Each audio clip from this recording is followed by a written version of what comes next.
Good evening, everyone. Welcome to Fishline's second annual community meeting. My name is Amanda Dragon, and I'm the development manager here at Fishline. Tonight, I'll be serving as moderator. Thank you so much for attending. We're really excited to tell North Kitsap about everything that's happened since last April. It's been quite the year. First off, I want to provide some housekeeping items.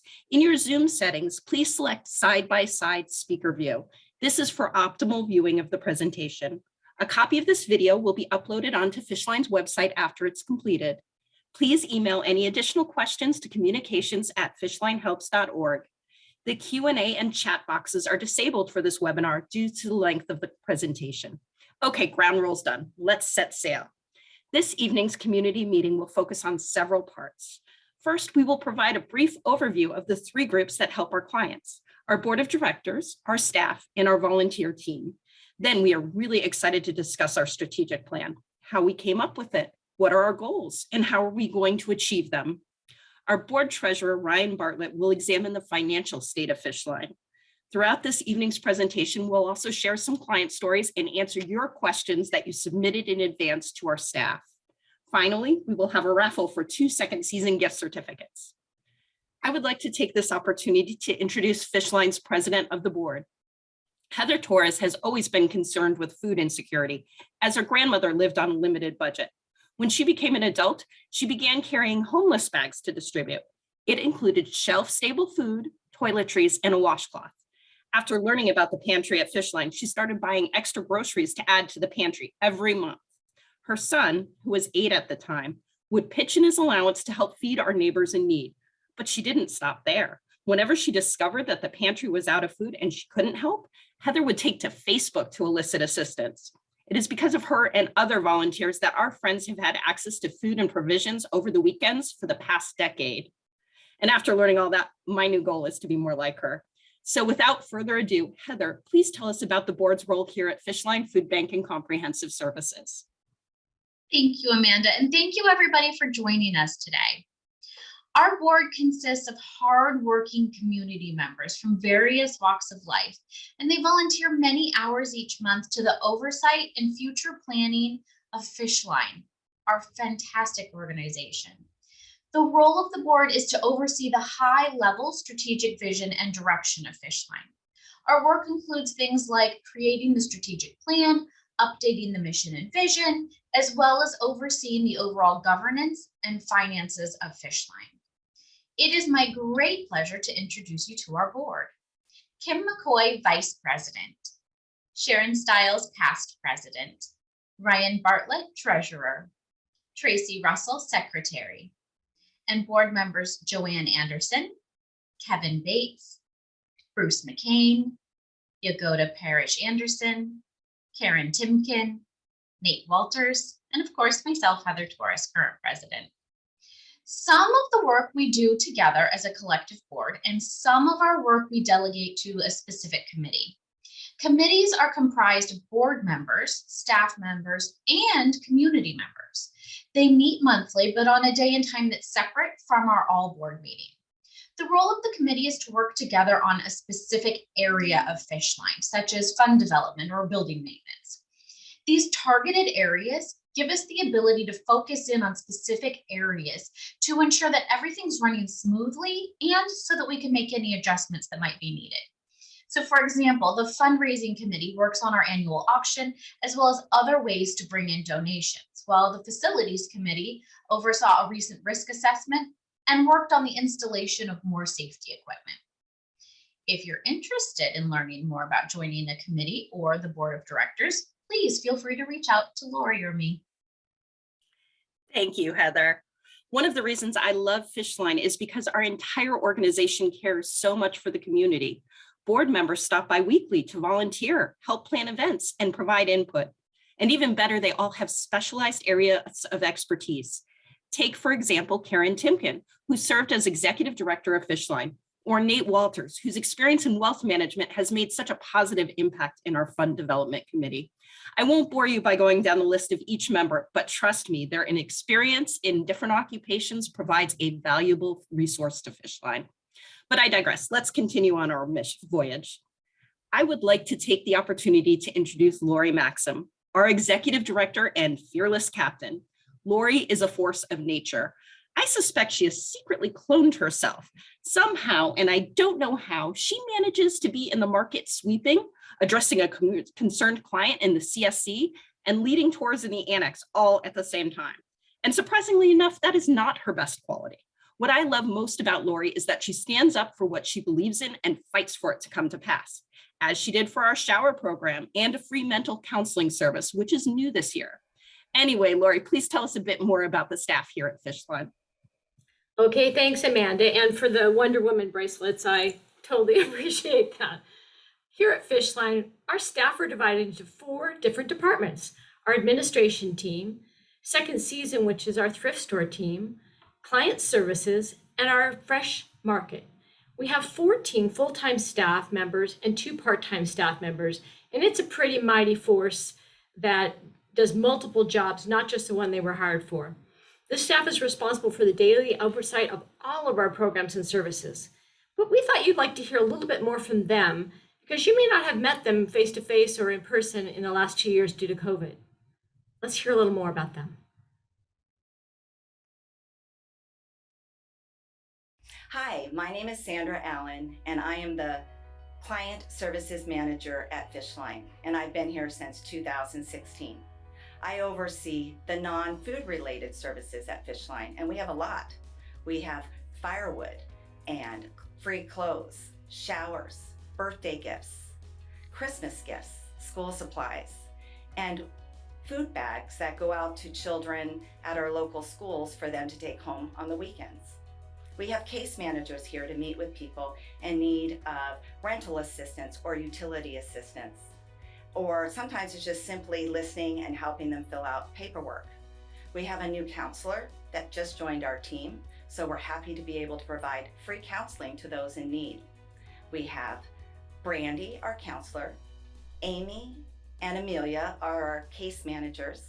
We have Jessica, who is our receptionist, and we have Shalina, who is the client services assistant. We love working at Fishline. It's a great place to be. We are so supported by the community, which allows us to be able to meet the person where they're at, look at them as a whole person, and really do some work to help them get to a place where they are sustainable. We are a trusted place here where people come and over the years have developed relationships so that they feel comfortable sharing their stories. And it is really an honor to work at Fishline. And I just want to thank you for really supporting us so we can do our work here. Hi, my name is Andrew. I've worked at Fishline for about a year now. Myself and my boss Laura handle all the food distribution down in the market. On average, we receive about 12,000 pounds of food through Grocery Rescue a week and about 100 pounds a day in food donations. We generally serve about 60 to 70 people in the market a day, ensuring that everybody gets healthy food and food that is fit to eat. We try to make sure that anybody who comes in gets the food they need and make sure to remind them of the other great services provided by Fishline. Hi, my name is Amy Leach. I'm a case manager here at Fishline, and I help connect clients to services to help promote self-sustainability. Hi, I'm Amelia. I'm a case manager here at Fishline. I oversee the shower program with another case manager 2 days a week, Wednesdays and Fridays. We help clients that are generally unhoused find resources they can use, like PSHS, and helping them apply for food stamps, helping them renew IDs or find birth certificates. Hi, my name is Christine Curtis. I'm the general manager here at Second Season. I've been with Fishline a year now. All of our proceeds go to Fishline's programs and services. We also offer multiple discounts, Senior and Military Day, as well as Volunteer Appreciation, and 30% off for our clients. Hi there, my name is Kevin Sheen, and I am the Marketing and Communications Coordinator with Fishline. I've been with the organization since February of 2022. I really look forward to working with all of you and meeting all of you here at Fishline and on the internet. Part of my position as the communications coordinator is really getting the brand awareness out there and what we offer in terms of our services and our mission and values and goals that we want to achieve as an organization this year and the next few years as well. So I really look forward to talking with all of you and getting to know the community a lot better. So thank you very much, and see you soon.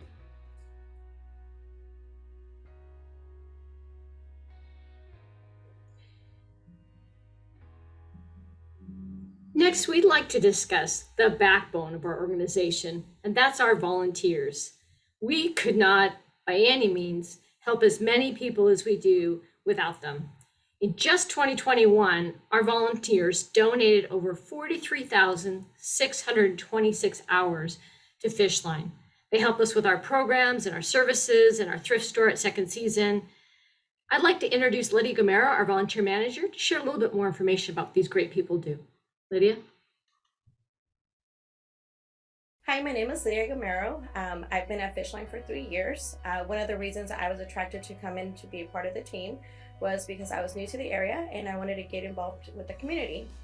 I oversee over 300 volunteers, which is the equivalent of 21 full-time employees. We have volunteers 7 days a week, 365 days in a calendar year.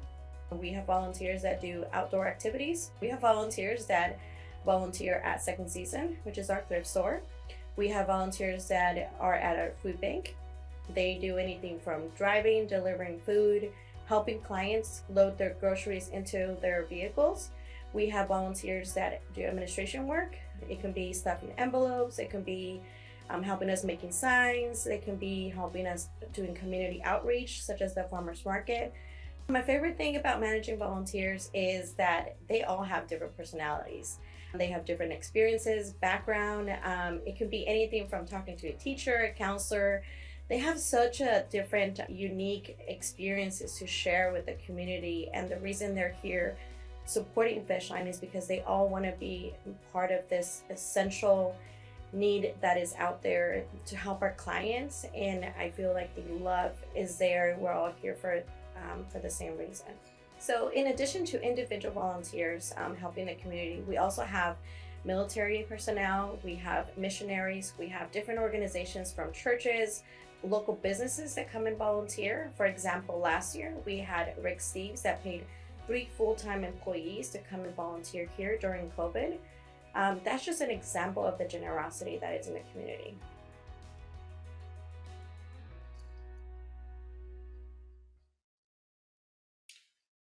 So at Fishline, we really try to meet folks where they're at, help them with their most pressing need, and help construct a path towards self-sustainability. I really believe that our job is to be this community hub, a one-stop shop here where we can eliminate challenges for our neighbors who are experiencing crisis of any variety. And if our team can't help, if we don't have a solution, our amazing case managers really can connect people to other services in the community. They do a lot of work calling and registering and finding out how to get people the help they need. We're also very fortunate in this hub and that our building contains a lot of different partner agencies.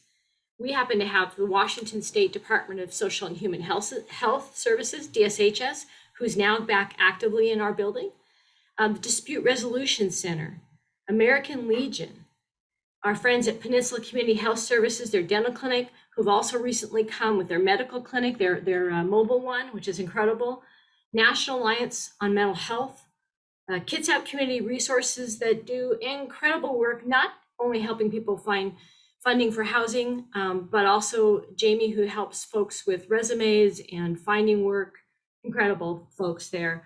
And Bob at SoundWorks, who really helps to get people employed.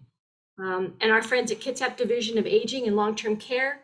And most recently, starting next week, is HEN, Housing Essential Needs, is going to be joining on Tuesdays, the same day that we're going to have our DSHS team, again, helping people with housing challenges. I'm also excited that our conference room is used to host 9 AA meetings a week. That's all the way through Sunday. We also work with other agencies and other folks outside of those in our facility, our campus. Folks like the Salvation Army, Scarlet Road, St. Vincent de Paul, and civic organizations and churches. You know, our friends at the Lions Club that I got to see today, North Kitsap Rotary, the Knights at Columbus that do coat drives and food drives for us, and Kiwanis, who just painted our building last couple weekends ago. My friends at Rotary are going to paint this coming weekend. We just routinely work with a lot of those organizations. I'm also really proud of the collaboration we have with the S'Klallam and the Suquamish tribes.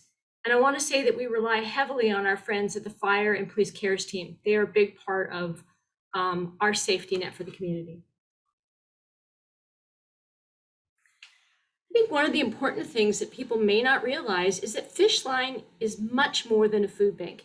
Yes, we do distribute food in a really wonderful way, but we also, as we mentioned, provide free mental health counseling. Our team is providing showers 2 days a week, free laundry tokens that come from the Lions, bus passes, pet food for our four-legged friends, toiletries, financial services, and outdoor provisions. It could be sleeping bags or tents.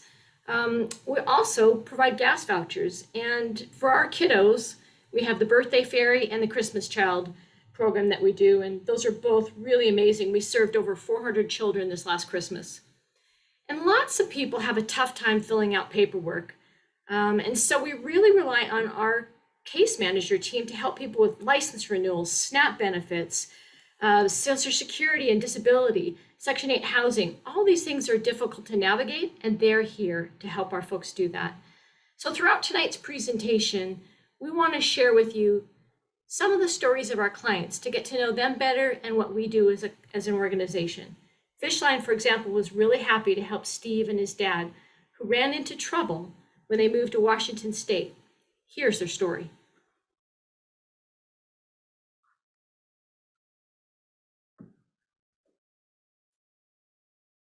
After my dad and I moved from Idaho, we experienced some housing problems. We lived on a fixed income and have a Section 8 voucher, but no one in Kitsap County would accept it. We were living in our car when we found out about Fishline. We were so bummed about moving here and not being able to find housing, but after visiting Fishline, we felt a lot better. The case manager was so great. She got that we didn't want to go to a shelter, so she hooked us up with the safe park that Fishline provides. This way, we had a location where we could sleep, and Fishline provided a porta potty for us. She also gave us clothes and helped us apply to the housing resource on Bainbridge. We also attended the shower program where we did our laundry. Then disaster struck. Our car broke down.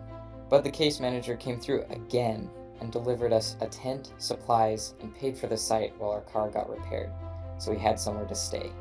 Then we got the best news ever. We were accepted for housing, and now we have an apartment and I'm back in school.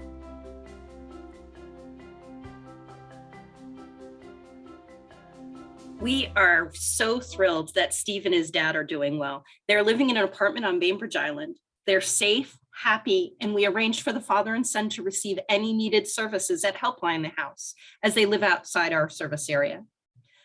One of the major items the board worked tirelessly on in 2021 was researching and creating a strategic plan for Fishline. With more on the process, here is the head of the strategic planning committee, Yagata Parrish Anderson. Yagata joined the board in 2021, but is no stranger to Fishline. She consulted on Fishline's strategic plan in 2018 and owns JPA Tango, an organization that specializes in helping leadership teams create goals and actionable steps towards achieving those goals. I've really enjoyed getting to know her over the past year. She has taught me so much about what it means to be an effective, adaptive nonprofit organization. Hi, everyone. My name is Yagoda, and I'm so grateful that you took time out of your busy lives to join us this evening. I'm very proud that this is my second year on the board at Fishline already. Time really flies when you're having fun. Today, I'm thrilled to share with you a little bit about how our strategic plan was created. You may know that a strategic plan is essentially a document that is used to communicate goals and the actions needed to achieve those goals. In layman's terms, you can think of it like a roadmap of a trip. It shows where we are, where we're starting from, where we want to be in 3 years, and all the steps or milestones that we're going to pass along the way. Our committee was established in January 2021, and we started by gathering data. We looked at Kitsap County needs assessments provided by governmental and other social service agencies, our client surveys, and feedback from our own volunteers and other local organizations. The board and staff researched and analyzed all the data, and there was quite a bit, while working with a local consultant specializing in nonprofit strategic planning.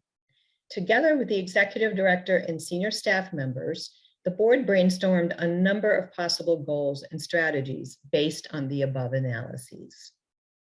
The two items that we took a particular strong look at were the affordable housing crisis Kitsap County is currently experiencing and the need for mental health counseling in North Kitsap. We set some priorities for the next 3 years and established goals and objectives using SMART methodology, SMART, which stands for they have to be specific, measurable, achievable, relevant, and time-bound. The plan was approved by the entire board in January of 2022, as well as an updated mission and vision, which after this webinar, you'll be able to go and read the details on our website. But first, we want to tell you about them here. Thanks, Yagata. Here is an overview of the goals set by the strategic plan. These goals really demonstrate the current need here in North Kitsap and help provide a framework for the future. Now, this is where Heather, Lori, and Yagata will navigate how we are going to achieve and exceed expectations. Goal 1 is to proactively evaluate the emerging needs of our community to enable Fishline to move quickly to address conditions as they arise. So as you go to mention, here at Fishline, we've read as many county needs assessments as we could get a hold of, including reports by the county, Kitsap Community Resources, Housing Solutions Center, Kitsap Community Food Bank Coalition, and many others. But we also conducted surveys twice a year to ask our clients to figure out what services they felt they needed in addition to what we had, what was missing, and what they thought we could change or improve upon. And we listened to their feedback. Then our staff created an annual board report that highlighted the number of clients that we seek assistance and our outcomes, and then reported on those progresses. Goal number 2 is to provide emergency services and/or case management to ensure that our unhoused population and those at risk of losing their homes remain safe, warm, and connected to Fishline or partner agencies. And as we mentioned earlier, Kitsap County is an affordable housing crisis. This is something that we are pretty passionate about. The average rent in the county is now $1,400 per month. If you looked at a studio apartment in Port Orchard, it would cost you $1,800. And if you're on minimum wage, how can you possibly afford that? Did you know that in the last 7 years that rents have increased by over 40%? And across Kitsap County, we've witnessed a substantial increase in our unhoused folks and more individuals who are seeking assistance just to remain housed. In order to meet that growing demand, our board helped and we increased our budget for financial assistance this year. Just keeping people housed is a lot cheaper than rehousing people after they become unhoused. So we're also adding to our homeless support services such as grab-and-go meals, and we're thinking about adding an additional safe park and LBGTQ for those individuals and families. We anticipate the need to grow even greater for our shower program just due to the fact that we are one of the only non-shelter facilities that provide them. A survey is currently being conducted to learn more about the struggles of the unhoused in our county, and we are really anxious to see the results of that research that was gathered by the point-in-time count at the end of February. Goal 3 is to improve the overall mental health of our clients by providing no-cost short-term counseling at Fishline and/or by making a referral to appropriate outside resources. As you can imagine, over the past 2 years through COVID, we have seen more and more people coming here with stress, suicidal thoughts, really struggling. So when we began adding free mental health services at the end of January 2020 for our clients, we just knew what an important service it was going to be. This is a very low barrier service where we commit to contacting our clients within 3 business days, and we try really hard to get them in same day if there is crisis. There is such a huge demand for this popular additional service that our therapist calendar is already booking up. And many of our clients and partner agencies have been calling us and expressing their gratitude for providing this really needed service. Goal number 4 is near and dear to my heart because I also chair the Fund Development Committee, and it is to increase revenues year over year by expanding current fundraising initiatives and seeking new opportunities. So here at Fishline, we want to continue to fulfill the needs of our community members as they change and grow. And Ryan Bartlett, our board treasurer, will touch on this goal in more detail in a minute. First, I wanted to take a second to discuss Second Season, which is our thrift store located in Paulsville Village. This business is really an integral part of helping Fishline keep its doors open, and the revenue generated from this location helps us cover many of our overhead expenses. So donations from individuals and grants can go directly to our services. Goal number 5 is to improve our operational efficiencies and service quality across all of Fishline's business functions. I am really proud of our team for all that they've accomplished in the last year. We've recently updated Second Season's technology, which leads to a speedier checkout for customers and really improves customer satisfaction. We also upgraded our server here at Fishline and implemented a new client data tracking program that is very amazing and wonderful in that it now allows us to even give discounts at Second Season by the flash of a card. And in 2021, we secured a lot of different funding and grants that cover the costs of those, but also private funders and grants helped us, such as the Bowen Foundation, the Boeing Employee Community Fund, First Federal, and an anonymous funder helped us to purchase an electronic forklift, a van, and 2 new commercial refrigerators and a freezer for the market. These things were really critical as we had a lot of equipment dying on us and were really outdated. And now we're a little more environmental friendly. Goal number 6 is to develop risk assessment, both internal and external disaster management plans to ensure continuation of services, which we learned under COVID was really critical. Yeah, no kidding. We had a risk assessment conducted in September of 2021, and we recognized several areas that really needed improving. We added some critical infrastructure on the advice of our consultant.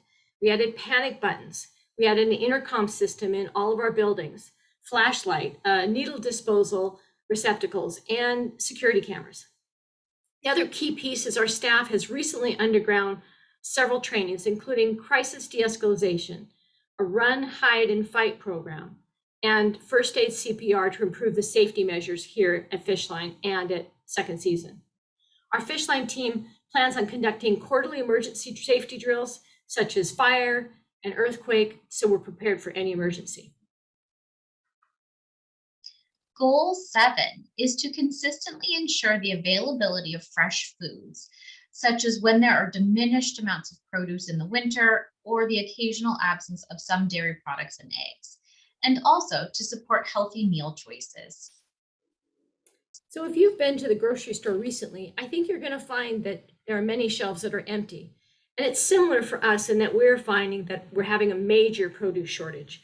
So as of late, we've been purchasing fruits and vegetables to make sure that our clients have healthy options every single week in our market.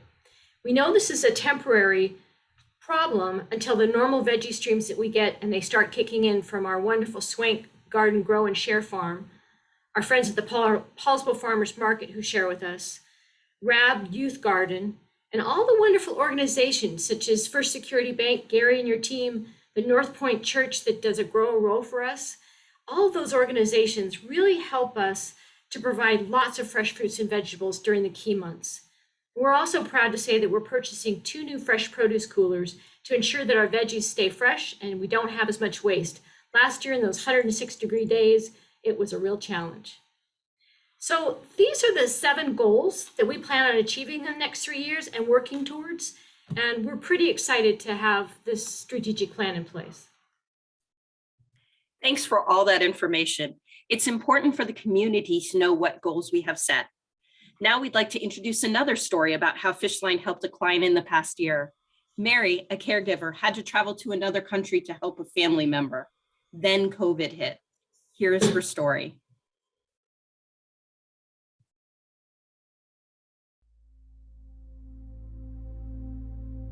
I've been coming to Fishline since 2018 when I moved here from Seattle.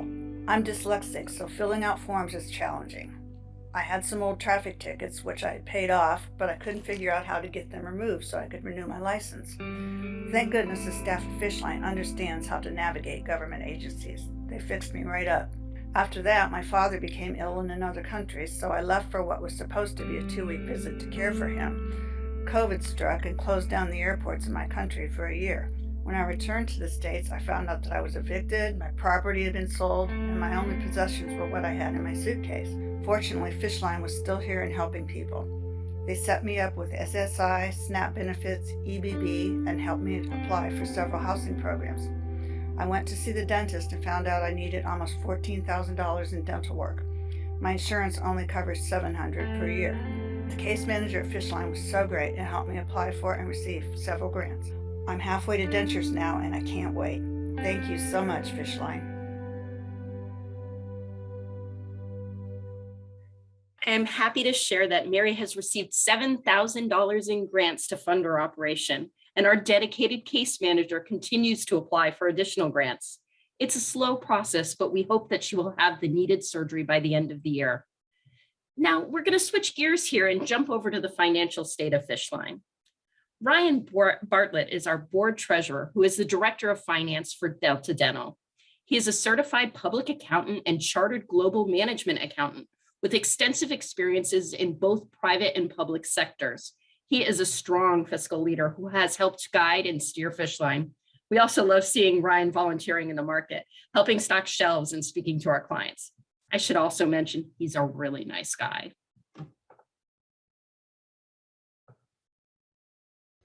Here at Fishline, we have 4 primary sources of revenue: individual donor contributions, grants, our second season thrift shop sales, as well as our annual summer escape fundraiser. We also have a very low admin expense ratio at around 5%, whereas most nonprofits are typically in the 10 to 20% range, so we feel really good about that. That being said, we are seeing some cost increases in 2022, primarily due to the addition of services as well as staff compensation increases. As far as services are concerned, we've added mental health counseling that's free to our customers, as well as grab-and-go lunches, which both have been very well received thus far. The board went through a rigorous and robust staff compensation analysis in the tail end of 2021, which then resulted in the establishment of a comp philosophy, which we believe will increase staff retention, address pay equity issues, and also ensure that our staff have a fair living wage. Generous donations during the pandemic has really fueled Fishline's mission and helped increase our impact in the community. And as a result of that, we're also thinking about expanding our services even further in 2022. The board is also considering looking at long-term funding sources such as endowments, as it's challenging currently to rely on our annual sources of funding, as it makes it difficult to plan for long-term initiatives and also make sure that we're executing properly to ensure that Fishline is going to increase its longevity in the community. And with that, Amanda, I'll hand it back to you. Thanks for that, Ryan. Next, we wanted to provide answers to questions that you, the community, submitted. Here's Heather with the first one. This might be one of our most common questions. How can I help? Well, I always like to say that you can donate one of the 3 T's. And let's be honest, that's why I'm here and how I got here. You can donate time, talent, or treasure. If you have time, please consider volunteering with us. We have a great group of dedicated volunteers that help us week after week. They are the face of our organization.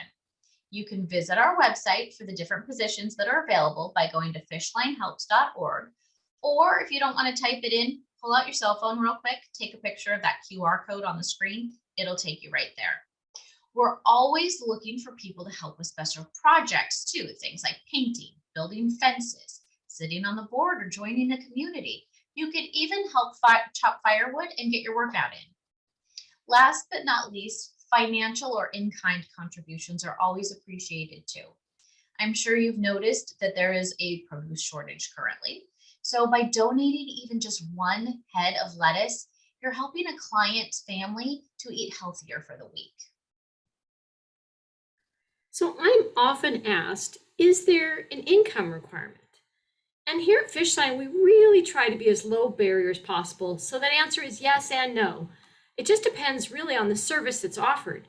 If it's financial service, such as rental assistance or utility disconnection prevention, we do have income requirements. But our food bank has no minimum income requirement, and an individual just needs to live or work in Suquamish, Paulsbo, Keyport, or Bangor Base. However, if someone from outside of the area arrived here and was hungry, we would still provide them with food and then refer them to their local food bank for the future. How do we decide what services to provide? Well, using our strategic plan, and specifically goal number 1, we analyze various data sets to determine what the community needs are, and then we rank them. We'll then look to see if it's a need that we can help fill on our own, or if we can help fill it through the need of a partner company or agency. Our board discusses the need and possible solutions, and then, when applicable, we'll vote on it to see if it should be incorporated into Fishline services. An example of this very thing would be our mental health counselor. We had examined scientific research that revealed how clinical anxiety and depression had increased due to COVID-19. I'm sure you're not surprised to hear that. So then we conducted a survey of our clients in February of 2021. 40% of those that responded said that they would be interested in counseling services, but they didn't have access to it. So in November, we were able to secure funding from the City of Paulsbo and the 0.1% sales and use tax grant. This enabled us to establish our mental health counselor program in this past year. So I've also been asked, why do we have paid staff now at second season? It was always volunteer in the past. Why do we need paid staff now? Well, it's a great question, and one that I think some people have some misconceptions about. But in January 2020, our volunteer manager, who'd been with us for a long time and done a fabulous job, shared with me that she wanted to retire in the late summer and asked me about hiring our first staff member at second season.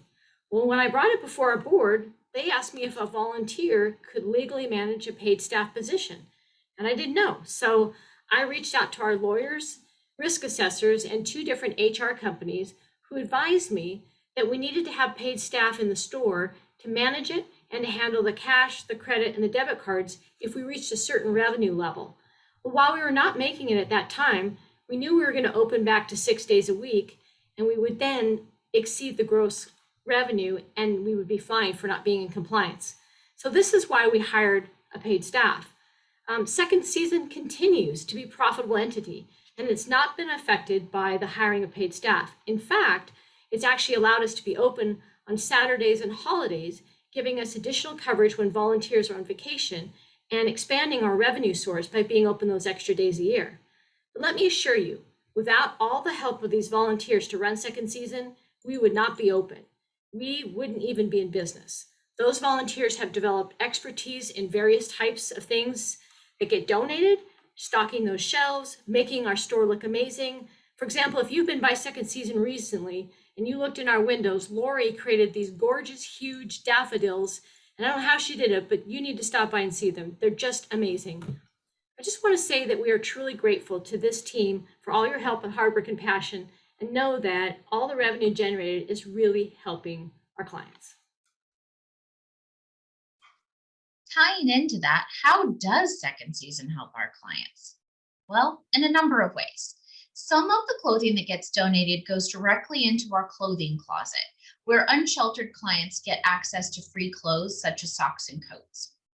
Other clients will receive vouchers to shop at second season for a specific item of need.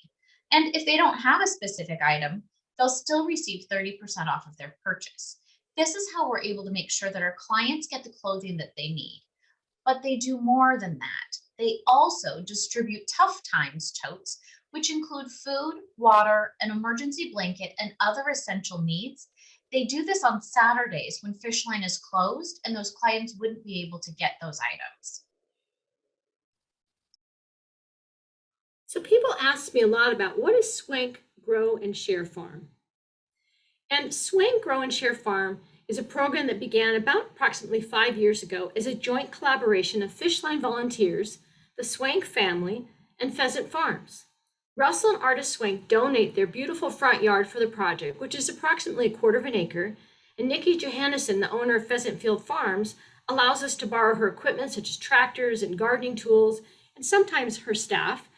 And the Fishline volunteers, led by Lee Warjack and Paula Strid, provide the manpower, planting, weeding, cultivating that property, and also harvesting this amazing produce. Vulnerable community members who cannot afford fresh produce can eat cleaner and obtain essential vitamins. In addition, our unhoused community friends have healthy alternatives at community meal programs. Last year, this team grew 6,700 pounds of produce, everything from beans and carrots and tomatoes that you can imagine, and lettuce. And that produce, 1,000 pounds of it went to Paulsbo's Gateway Church and Silver Methodist Church and other local churches doing meal programs. The remaining poundage was distributed at our Healthy Foods Market directly to our clients at Fishline. What services would you like to provide but you don't right now? Well, that's part of our strategic plan and our ongoing research. It's important to make sure that we're meeting the greatest unmet needs of our clients first. We will continue reviewing the data as it's released. We'll also be conducting a community survey coming soon to see what the community and our clients feel is their largest unmet need currently. You will likely hear about new and improved services based on those survey results in the coming months. So how does your Healthy Market program work? I gave a couple tours to people this last week and they're like, I don't understand your program. Well, we use a system called Fish Bucks, which is basically a point system based on the size of your family. How many kids, how many people in your family. And when you come to our market, it's like Monopoly money. It gives clients this sense of dignity and a chance to pick out the foods they want and shop for the things they want and need. And everybody's given a certain amount of points when they come to the market.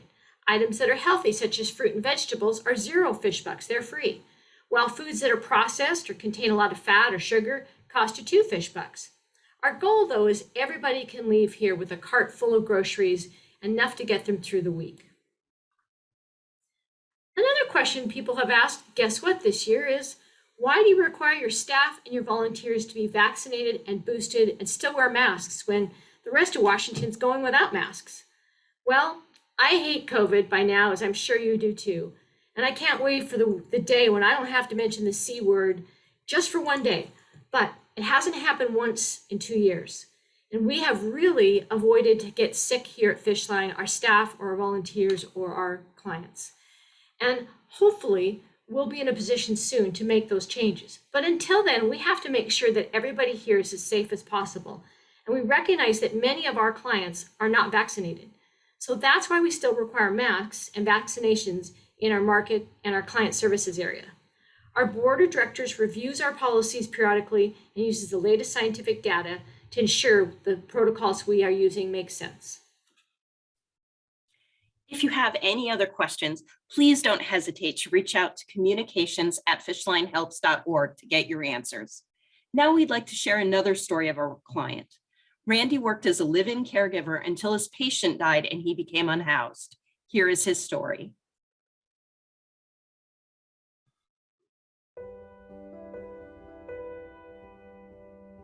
I've been visiting Fishline since 2016. I first came because I worked as a live-in caregiver for an elderly gentleman. When he passed, I lost my home and my income. I began to stay on friends' couches all around the county. Unfortunately, most of them did drugs regularly. I soon became addicted. I tried to stop a couple times, but never got past 30 days. I would always start up using again. My friends stopped letting me spend nights on their couches, and I began to live in my car. Fishline became my safe place.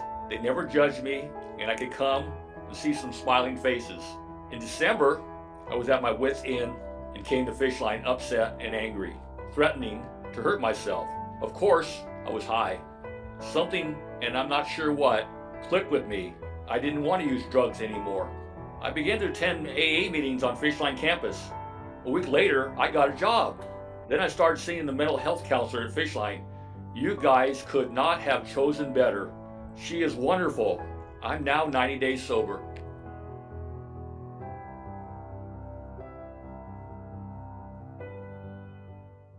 Randy is doing really well. At the time of his recording his story, he was 3 months sober. I'm really proud to announce he is now 4 months sober, his longest sobriety in decades. He still sees the counselor at Fishline weekly and is working toward long-term sustainability. In closing, I wanted to mention that one of our major fundraisers, the Kitsap Great Give, is coming up in a little less than 2 weeks on April 19th. Now, while we budgeted for increased services for this calendar year, we have seen an overwhelming increase in need during the first quarter of 2022. Food and housing insecurities are growing exponentially in Kitsap County, and Fishline plans on combating these challenges as much as we can.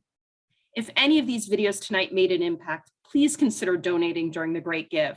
Just take a picture of the QR code on the screen or go to the Kitsap Great Give website. Early pledging began April 1st, so you can donate now even for the Great Give. Now, what you would spend on a combo meal at McDonald's can help more than you realize. It could provide a family of 6 dinner, a tent for someone with no place to stay, or new underwear and socks for 4 children. Not only will you be providing essential needs, but something that may seem small to us, like a shower, a birthday gift for a child, or dog for an unhoused pet, provides hope and dignity to so many who are struggling in today's world. Sometimes what we think of as a small gesture feeds hope to an entire community. Thank you, Amanda. I would like to now go to the fun part. This is our fishbowl, of which we have gone and entered all of the people who are attending tonight's name. We plan to give away a $20 gift certificate to Second Season. Could I have a drum roll, please? Come on, you guys, you got to give me some kind of drum roll. All right, so our first one is Nancy Moffat, Moffatt. We will be contacting you to get you your gift card. And we also are going to pull for a $10 gift certificate to Second Season. And the second one is Neil Schweitzer. Neil, you're the winner of the $10 certificate. Woohoo!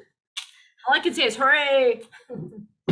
So I would like to take a moment to make a special thank you to Amanda, to Kevin Sheen, who you're not seeing on the screen, but they put a lot of energy putting this whole presentation together, and their passion for Fishline, their passion for the community, and the rest of the staff is just shown every day in the hard work that they do. I am very appreciative to the Fishline team who just gives it their all the time. So I thank you guys all for that. I thank you for attending our meeting. We love to be able to share our story and the story of our amazing, amazing clients. So I wish you all the best. Thank you for sharing your time with us. Have a good night.